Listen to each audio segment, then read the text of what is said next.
Hello, you're listening to On Israel in Al Monitor. I am Ben Caspit from Tel Aviv.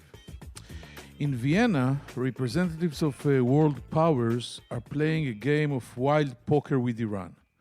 The Americans are in a nearby room, excluded from the table by Trump's decision to pull out of the deal with Tehran. Meanwhile, Israel is trying to take advantage of the standoff to make its case in Washington. The U.S. capital has been under a massive Israeli blitz in recent weeks, which peaked this week with the visits of Mossad Director Barnea, who met with the CIA and other officials, and Defense Minister Gantz, who met with the Secretaries Blinken and Austin. Israel is pulling out all the stops, trying to convince its American friend that this is an emergency, that it's now or never, and that unless maximum power is exerted on the Iranians right now, the US will lose the deterrence it still has against the Ayatollahs, perhaps forever.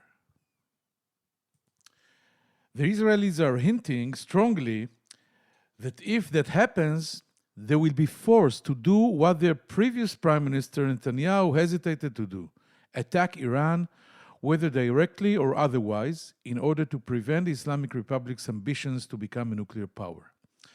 Our guest today was intimately involved in the contacts with Washington over Iran. Professor Yaakov Nagel, a reserve brigadier general, served as Benjamin Netanyahu's national security advisor.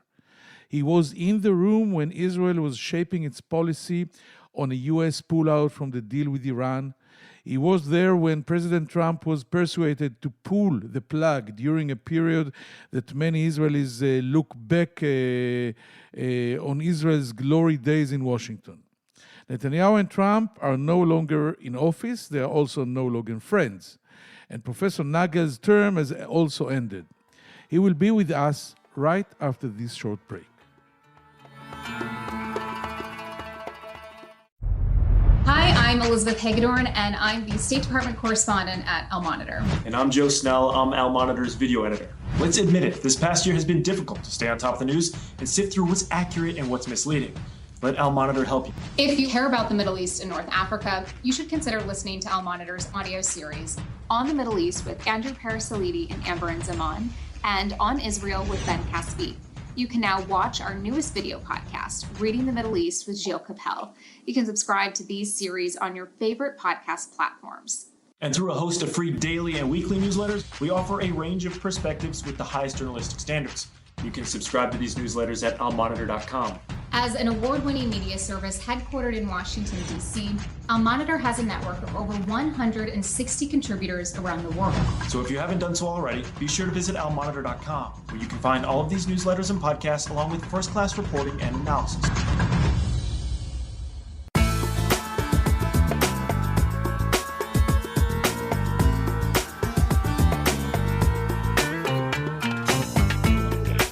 Now I'm very privileged to say hello and welcome Brigadier General, Reserves, Professor Jacob Nagel, Senior Fellow of the FDD, former National Security Advisor and National Security Council Head Acting. Thank you, Mr. Nagel, Professor Nagel, for joining us here on Israel in Al Monitor. Welcome. Shalom. Shalom, and thank you for hosting me. I'm really privileged. Okay. I presume that, like all of us, you've been following the drama in Vienna and Israel's contacts with Washington and other capitals. What do you think Israel should try for at this stage out of the available options? There is talk about returning to the 2015 agreement or reaching a newer, leaner agreement in which the sides would give less and get less. Other options are for the sides to keep treading water, or for the talks to blow up, meaning that the sanctions would remain in place and may even be tightened. Which of all these options do you think would be best for Israel, of course? First of all, I don't agree that it's a drama. It's a well-orchestrated story that the Iranians are running, with all the climax being fixed in advance, and I hope I will be wrong. Now, I assume that this question is really wide, and probably I can enlarge widen my answer. That maybe it will be the basic for the continuation of our talk. Okay. First of all, you laid up some options. One of them, take off from the table. There is no returning to the 2015 agreement. Even Robert Malley, the special envoy, Biden's special envoy to the talks, understands that you cannot go back to 2015. Even so, all the group that is working for Biden now, Sherman, Sullivan, Barnes, Malley, all the others are the leaders of the 2015 agreement. First of all, because what we learned since 2015, and second, because the Iranians just made so much progress because of the mistakes that people did in the 2015, mostly the advanced centrifuges and the sunset. So this is option you take off the table. Now, yes, I agree with you that the United States wants, and they are telling us, look, this is only the beginning. What we want is a longer, stronger, wider. It's okay, but they are talking to themselves. The Iranians are laughing, and what you mentioned at the third one, and I'm sure you read some of my articles, this is the worst of all. What the Americans and others call less for less or different for different, I call it more for less or very much more for very much less. And this is the worst of all. Now, yes, I'm afraid from what you asked about treading water. This is what is going on now. This is the best for the Iranians. This is the reason for the Iranian strategy and the demands in Vienna, and the American really, you know, I don't want to use very hard words, but they are really doing exactly what the Iranians want, and the European have to, you know, strike their teeth, and the Chinese and the Russians are really brushing their hands and enjoy watching the movie. And this is all without even talking, and I don't know if we'll have time to talk about Syria, Lebanon, Hamas, PGMs, and all the other things that the Iranians are doing. I belong to those that have to say that we have to differentiate between the nuclear problem and all others. But the Iranians are continuing doing this and continuing, and again, this will be a rush one. They are spitting in the face of all the participants, especially the Americans, and they enjoy the rain.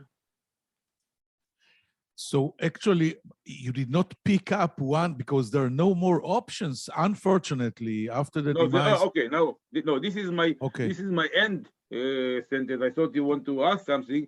Now, what is the option that you can do? And I'm sure we'll come back to it later.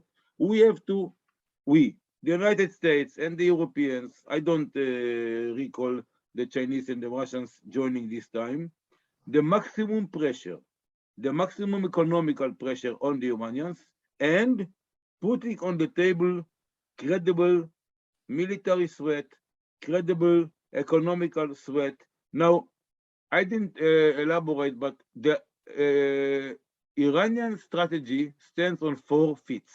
First of all, they are saying that the Americans, they have the capability to stop the nuclear program. They have the capability to strike or to attack, but they are not going to do it because they are weak, and it's not part of their DNA. It's not part of their diplomatic scheme of solving the things that I agree if it's going to the right way. The second leg is they say, okay, Israel is looking and see US weak. Israel don't have the capability to attack and strike Iran. And unfortunately, and I'm not saying it's right, I'm saying it's wrong, but unfortunately, some unresponsible Israelis, some of them don't know what they're talking, but some of them are very, very high-ranked officials, and they're saying, yes, we fell asleep in our shift, and we didn't do anything, we don't have capabilities. So I'm closing the circuit and say, look, I'm not saying what we have, what we don't have. This is things that we are not talking about, but for sure, we know what to do.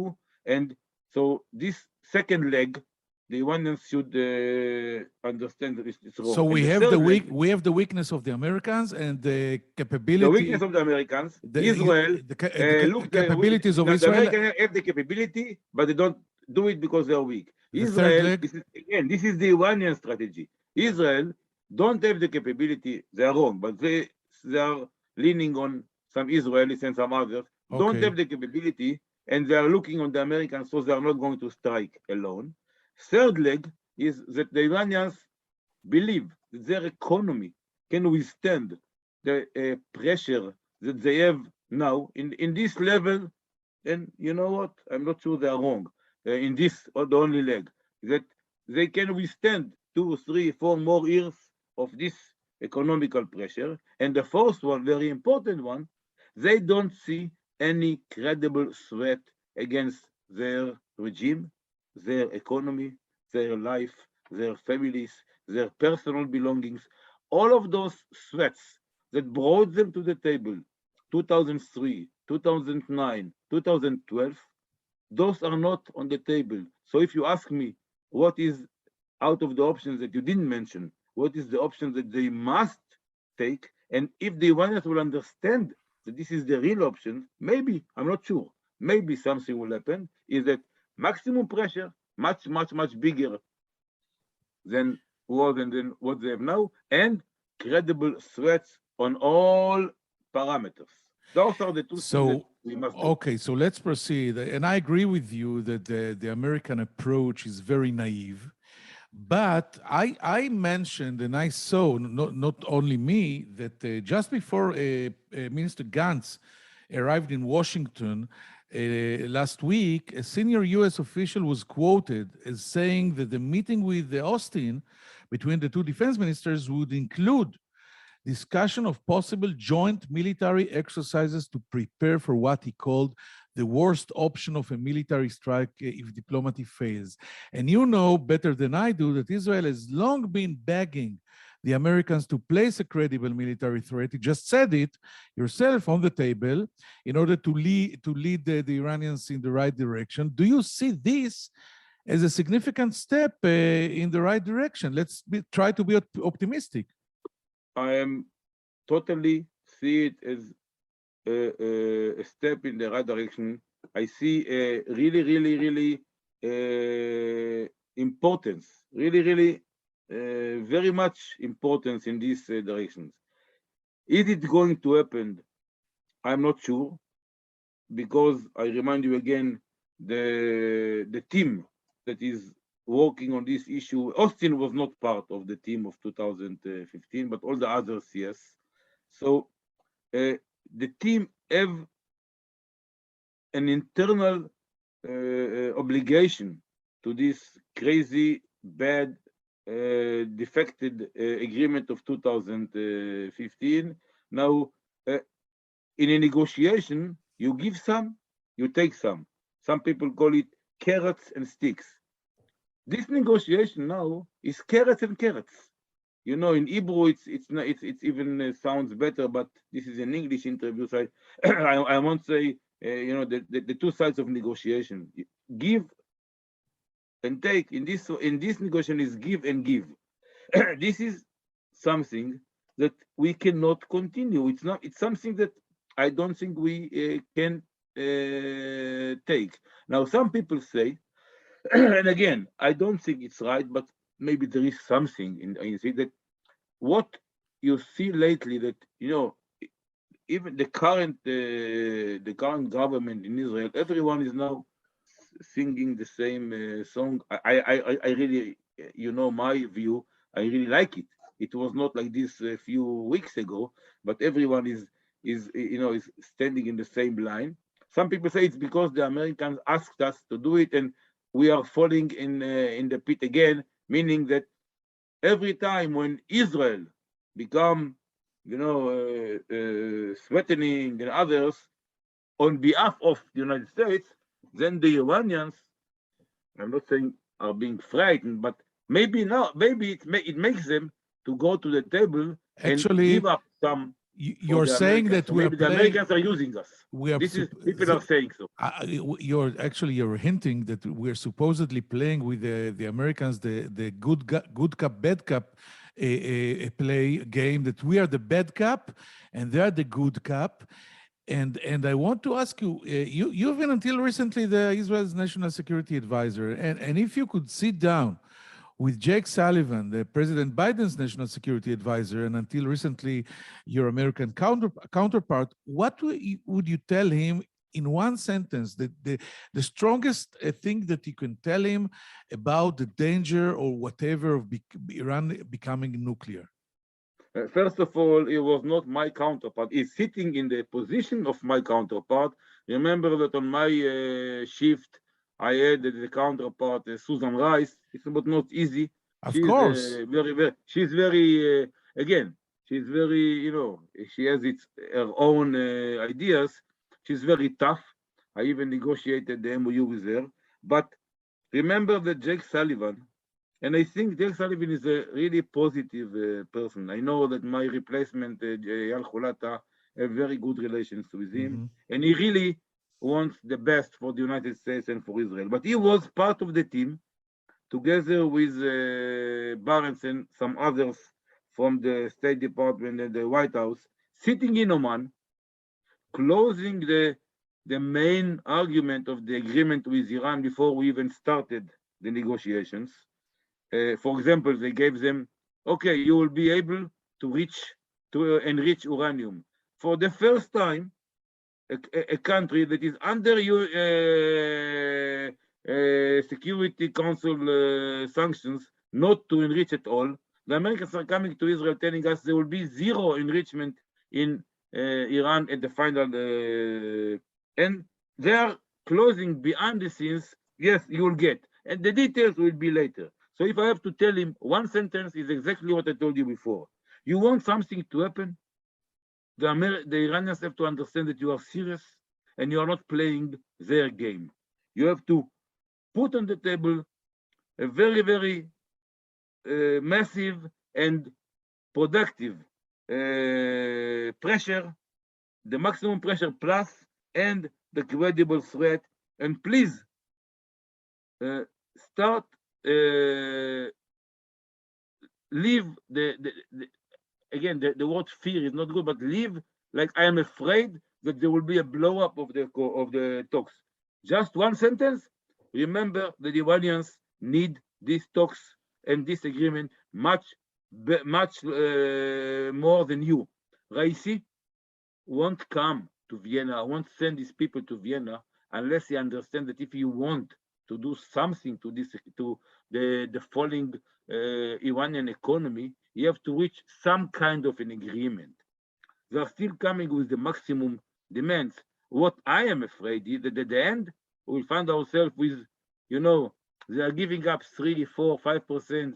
They are letting them into garage. Wow, what an achievement! And then the Americans and the Europeans, everyone will come.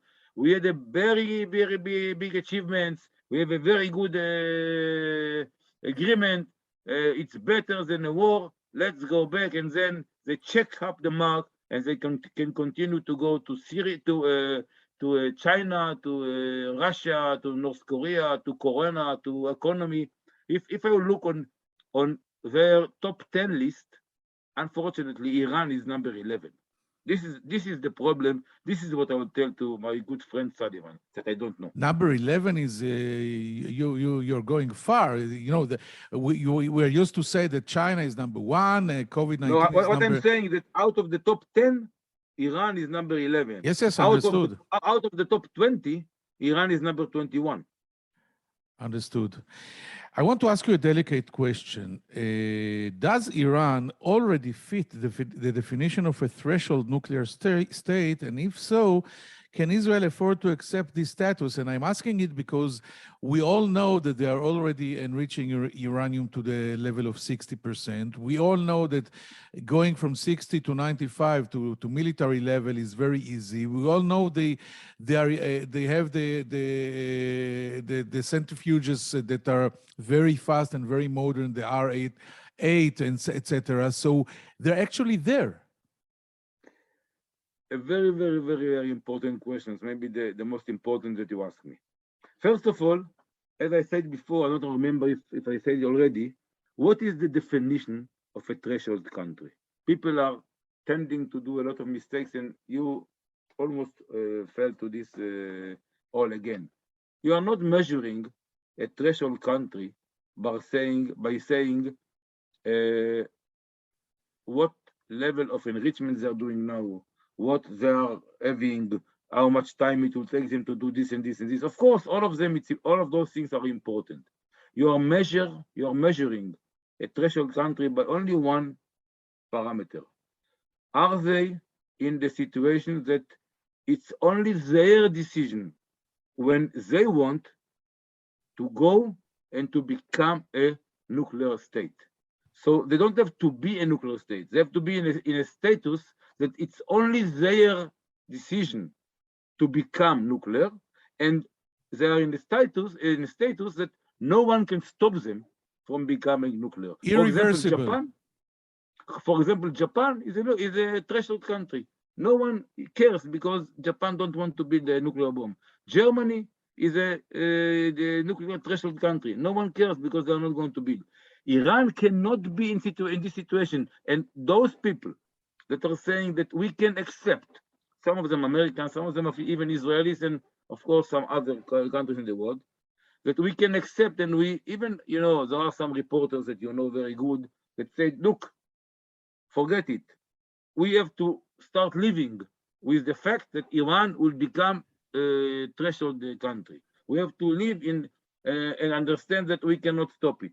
This is a very, very, very, very big mistake, because once Iran will be a threshold country, and of course, once there will be a nuclear, and I'm sure we'll talk about it later, the world won't look again the same. Now, are Iran there now? No. Are they closing? Are they very close? Yes. Now, I'll tell you one sentence that once we were sitting with Wendy Sherman and others during 2012-13, when we started negotiating before the agreement was signed, and Israel threatened to attack, and I'm sure you know, and you wrote about it a lot. Of course.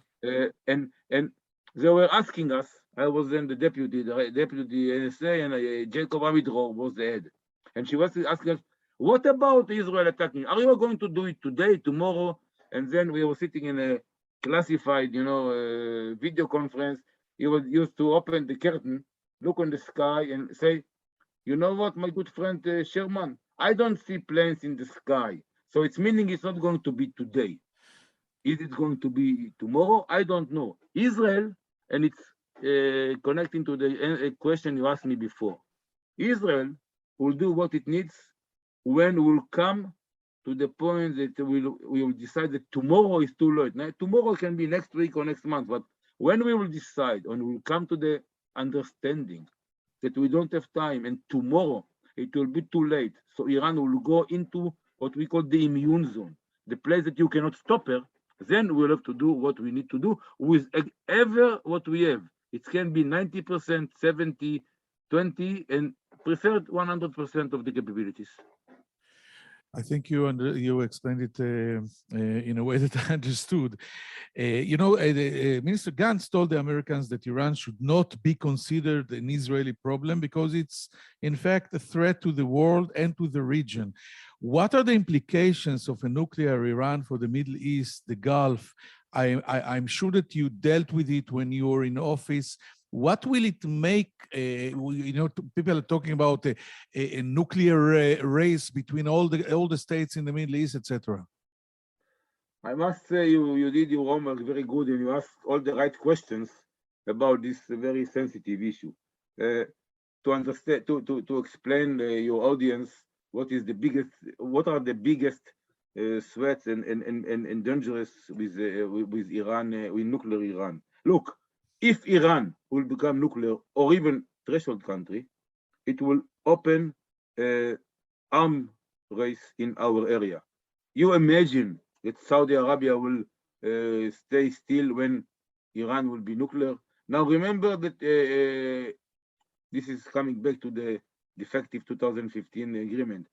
They gave the Iranians to enrich uranium with the IR-1s 5,000 plus centrifuges. Now they said it's a very big achievement because they were going, they had 10,000 and they were going to 20,000. Now they have 5. It's like when I find a burglar in my home and I stop him and he say, you know what? I'm telling him, you know what? Leave my wife and children, don't kill them, and I'll give you all the jewelry that you found. It's crazy. They gave them 5,000. Now the Pakistanis, with the same IR-1s, because Abdul Qadir Khan is the one that gave them, with 7,000 centrifuges, they built 70 nuclear bombs. No, so we cannot say that we can accept Iran as a threshold country or as a nuclear. It will open a race. It's Egypt, it's Jordan, it's Turkey, it's Saudi, all over, and the world won't be the same. And of course, the Iranians will start behave different in our area. The aggression in Syria, their militias, all the things that we are doing. Sometimes we take responsibility. Sometimes, according to foreign press, all the war between wars, that we stop the PGMs, the precise guided munitions coming from Iran via Syria to Lebanon. They want to build a very massive threat against Israel. All those who find them, they will leave the leash will be out, and it will be another war. Now, some people say we have to stop. We don't have to do it now. We have to gain time. We have to prepare ourselves. To prepare ourselves for what? I call it as a phrase. I don't need time to build stables. That once I'm going to finish to build the stable, I don't have horses to put inside. So I don't have time to spend and to prepare. The problem is now. They are very close. We have to stop them now. This is the idea. Since you've answered also my last question, I will trade it with a different one, and I will ask you, without getting into politics, because national security is a concern of everyone in Israel. If I would tell you that the maximum pressure strategy and the pulling out of the agreement will bring us to the situation today when the Iranians survived, Trump is not there anymore, the Americans did not attack, would you still say it was a good thing to do? It was worthwhile? Wasn't it a mistake? Looking now in retrospect. Look, this is really a little bit politics, but I don't care because it's not real politics. Leave politics. Now I'm asking you as a professional, a clean professional. And again, take out what President Trump just said in some interviews that were published in the last few days. Now, what I'm saying is, it was the most important thing that I think that, again, there are others, taking the embassy to Jerusalem. It's the most important. Why? Because, and this is something that I have a lot of debates with my good friends. Some of them, that people say that Israel didn't, and I will elaborate a little bit. It's the last question that you said. I'll elaborate. People said Israel was not part of the negotiations. We didn't affect them. Total nonsense. I was the head of the Israeli expert team. In my team, there was almost everyone. The Mossad, the IDF, the foreign ministry, the strategic department, everyone was in my team. We met almost, I think I did something like 50 flights, mostly to the US, but also to UK, France, Germany. I did once to China. I found it a waste of time, and 2 times to Russia also. But we wrote something like 50 to 70 technological papers telling them the agreement is very bad, but at least understand what you're doing. Change this, change that. And then they came and say, okay, we help them to have to make a better agreement. No, we made this agreement a little bit less worse. Now, what I'm saying is that pulling out of it was the best thing to do. Why? Because some people say, but what you did then, do now, negotiate, give the Americans. Then there was a negotiation, at least there was a negotiation of what to write in the agreement. For example, there is a section of 1 page talking about the weapon system. We wrote it, but they didn't mean to force it. This is what Amano told us. He told, well, you don't remember that the Russians, Americans, we agreed it's a page in the agreement for the Israelis. We are not going to force it. We don't know how to force it. But there was 3 alternatives. There was a bad agreement, no agreement, and a good agreement. The good agreement was not on the table. Mm-hmm. So it was a bad agreement that Obama called a good agreement. Today, we have 2 alternatives. We have alternative between a no agreement and a bad agreement. Even the American, everyone understands that the only agreement we can get now from the Iranians is a very bad one. Maybe worse if it will be the more for less one. It will be worse than the 2015 if somehow they will say we are going back without having the capability and the physics to go back. It will be worse as before, and then 6 years passed. Now, Obama said, working on the 2015 agreement will make them for sure 0 minutes from the bomb. But I hope that now Netanyahu told him, look, I cannot put my future, my country, my nation future on ops. This is why pulling out of the agreement at least was supposed to do a change. Now, what happened since? Look, the biggest violations of the Iranians of the agreement is after Biden was elected, not from 2000. Yes, 2018 is more than 2015, but also between 2015 and 2018, they violated the agreement. But after 2018, they violated more, and after 2021, they violated very much more. Still, nothing happened. Where is the snapback? Where it is? They said, no, if they are allowed 300 kilo of low enrichment uranium, they have 301, and now when it happens, no, for 1 kilo you do a war, for 200 kilo, for 1 ton. Where we ask them, write a list of if they do this and this and this and this, the agreement will do this and this and this. Where is the red line you actually ask? In diplomacy, you are not doing those kind of things. This is why pulling out of the agreement was the best thing to do, and I'm saying it now, after 3 years, not just then. Professor Brigadier General Yaakov Nagel, it was extremely interesting and deep, and I thank you again very much for joining us here on Israel in Al Monitor. Thank you very much. תודה רבה, תודה. תודה רבה, thank you very much, thank you.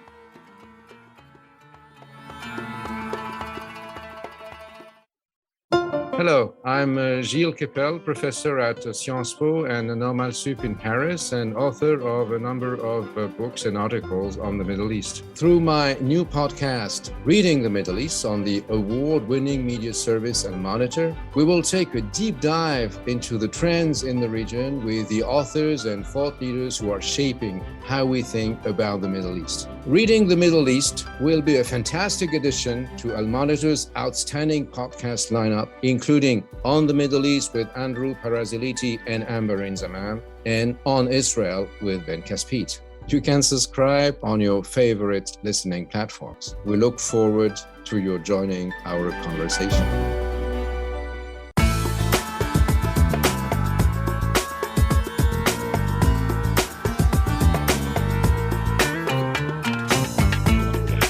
Thank you for staying with us. Professor Brigadier General Yaakov Nagel gave us many headlines. He was National Security Advisor until not long ago. And he was in the room, and he said, first of all, that we don't see any drama. Nothing is surprising him right now. The whole event in Vienna is designated and orchestrated, in Nagel's voice or opinion, by Iran.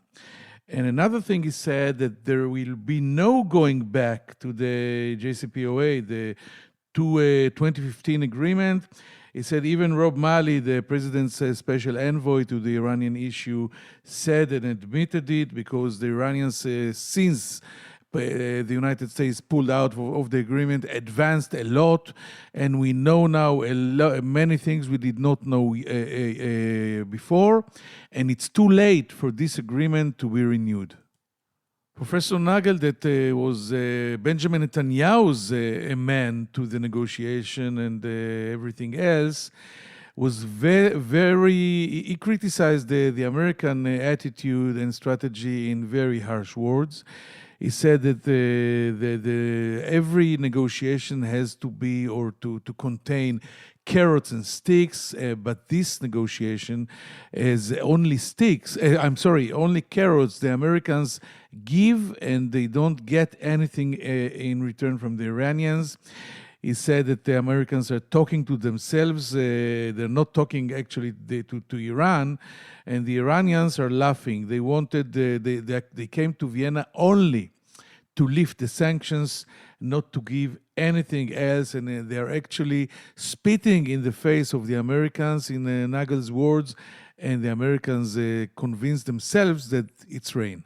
A very important part of this conversation was about me asking him, is Iran already a threshold nuclear state? And Professor Nagel denied it fiercely, and he was very, very clear on it.